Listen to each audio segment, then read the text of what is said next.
James for the untouchable, true school sports. Let's go, baby. Bow! Be careful what you wish for because it can become a reality. Yeah. The Untouchable True School Sports Empire proudly presents something the boxing games are missing. Hey, what's going on? It's your boy VT, and I came here to talk with the thousands of the True School Sports subscribers. Right, so wanted to come on here and give some preliminary thoughts on the November 16th card in Saudi Arabia. The main event is going to be a very great fight between Chris Smith and Zora Ramirez. But on the undercard, and this is the fight we're talking about because he wanted to talk about this fight. Yeah. Right? One of the top volume punchers in the sport, one of the top lightweight contenders in the world. He's taking on a guy that last time he was on the channel he also talked about, which was Tevin Farmer. So William Zepeda versus Tevin Farmer. Jony. I mean, believe it or not, last time we actually talked about it. We did two separate videos. We did. And I said the first video was I thought William Zepeda was better than Pitbull Cruz. Yep. And this one. And then the next one was that I thought Tevin Farmer was going to beat Raymond Murataya. Which it was a damn close fight. He could have got it done, but, you know, I wanted to give my opinion because I'm going to stand on one of my opinions. And I don't think, I've always told BT, I never really thought Tevin Farmer was that good. Oof, he's been saying that for years. For years, but that should let you know why I even picked Tevin to beat Raymond Murataya. So you must not really think a lot about Raymond Murataya. So I'm gonna go. He's a good fighter. I just think styles make fights. You know, don't take it personal. But I'm gonna go ahead right here, and I'm gonna just say right here. I think William Zepeda is gonna beat the crap out of Tevin Farmer, in my personal opinion. Yeah, how many rounds? Just say it like that. How many rounds does it last? I think he's gonna stop him in like 6 rounds. 6 rounds. So no respect for the former IBF champion. No, I mean I got respect, but I didn't mean it like that, you know. But I mean, what I'm gonna say is I do think I've always said I think that the way you beat Tevin Farmer is with volume and with activity, and I think that if there's anyone that's gonna throw volume and activity, it's definitely gonna be William Zepeda throwing more than 1,000 punches around. So, yeah, he has no issues letting the leather fly. I also think he's young. I think he's fresh. He hasn't been through a lot of damage, and I think Tevin Farmer. I think he's gonna get a good paycheck, and I think that he's gonna look at it like he can try to rejuvenate his career. But I think he's gonna go into that fight a little discouraged off that last demoralized off the fact that he had this guy beat. And he kind of blew it at the end, and I personally thought he did win. To be honest with you, I thought he was screwed. And it's funny because and maybe he'll watch this video, but I even Brad Goodman and we had a conversation about that, and he didn't agree with me entirely. But yeah, shout out to Brad. Shout out to Brad Goodman. He's a viewer of the channel. He's a great friend of his, and that's my I'm guy, cool with him man. too. I love but him. Tevin Farmer. Do you think it's going to be a classic case of look, he's a good boxer and all, but he just doesn't have the firepower to keep this guy honest and keep him off of him? I actually think Tevin Farmer has a little bit more power than people give him credit for. Mm-hmm. But I just think that he struggles with volume so much. So a lot of punches being thrown his direction. A lot of punches being thrown his direction, and I just thought that the guys he was fighting that were throwing punches, they weren't at that level, like a guy like John O'Carroll and things like that. Ivan Redcatch. And honestly, I still don't trust Tevin Farmer's chin like that, so... And I think that William Zepeda, he's hot right now, and I think that stock's still gonna keep rolling, man. And I think that he's one of the most exciting fighters at 135, and I think he's a little bit better than people give him credit for. So correct. I'm looking forward to seeing this fight and seeing if my prediction comes true. Because if it does, I'm gonna have to come back here and I'm gonna have talk a lot again. to say. Yeah. So funny enough, right?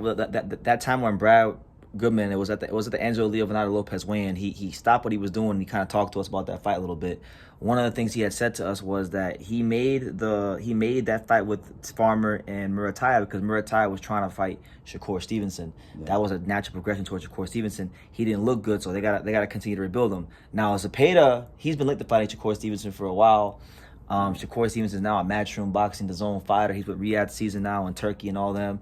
If he passes this test with flying colors like he's been doing to everybody else, it looks like he will probably be the next fight for Shakur Stevenson once his hand injury heals and whatnot. So what are your thoughts on maybe Zepeda against Shakur if he passes this test? I mean, you know how high I actually rate Shakur. So tell him how high do you rate Shakur? I think Shakur. I think that Shakur is the best fighter at 135, hands down. More than Tank?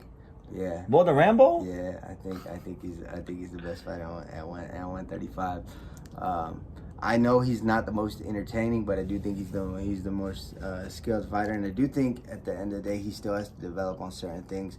But I've seen Shakur spar. I know how talented he is, and I've always said this though. I've always thought that Williams Zepeda would be one of, if not his toughest fight at 135, just because of the volume and the activity. Because I feel like that might give Shakur some trouble, but I do think Shakur would end up rising to the occasion and winning that type of fight. Okay. So I think a lot of that, Shakur don't throw no punches and he's not looking to do all that. I think that goes straight out the window if he fights Williams Zepeda. I think he's gonna have to be not just fight a little differently, but he's gonna have to be in an exciting fight in order to win. I know people think this way, but I've seen Shakur spar a few times. I think Shakur he's got some dog in him, so I know he's got some dog, and I feel like that fight would definitely show it, and it would turn the perspective of the fans around. So I would look forward to a fight like that. Well, it's kind of like his fellow New Jersey native Raymond Ford, right? Raymond Ford, he looked a certain way when he was fighting competition, but he needed a guy like Otabek Komatov to go to another level, and it could be the same sort of principle. Yeah, you know? I thought Raymond Ford was losing that fight. I did too, and so did the judges. He did show some heart and some dog. So shout out to him, and at the same time, I think Shakur's got dog and heart too. So I'm looking forward to that type of fight. So I'm hoping it gets made. So there you go. Those are the initial thoughts on Williams Zepeda, Tevin Farmer. Tevin Farmer, we know he's up against it. I think Americans are like 0-8 all time in Riyadh in Saudi Arabia. So,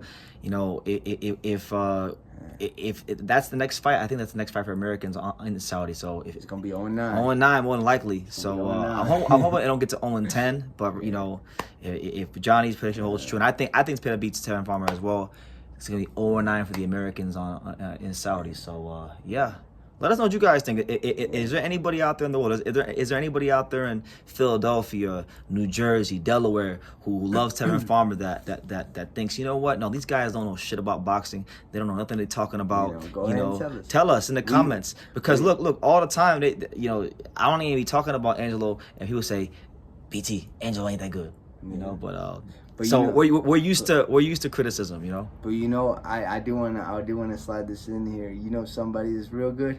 This guy right here, Mr. 80,000, and the new 80,000 subscribers. That's right, and then soon enough we'll be at 100,000. So thank you guys for the support, and we're gonna keep pumping out that world-class boxing content, being different, being ourselves, being original, giving you guys the way we have year after year after year, and it's like a fine wine here on True School Sports. We only get better with time. So on that note, God bless you guys. Take care. We love you. We love boxing.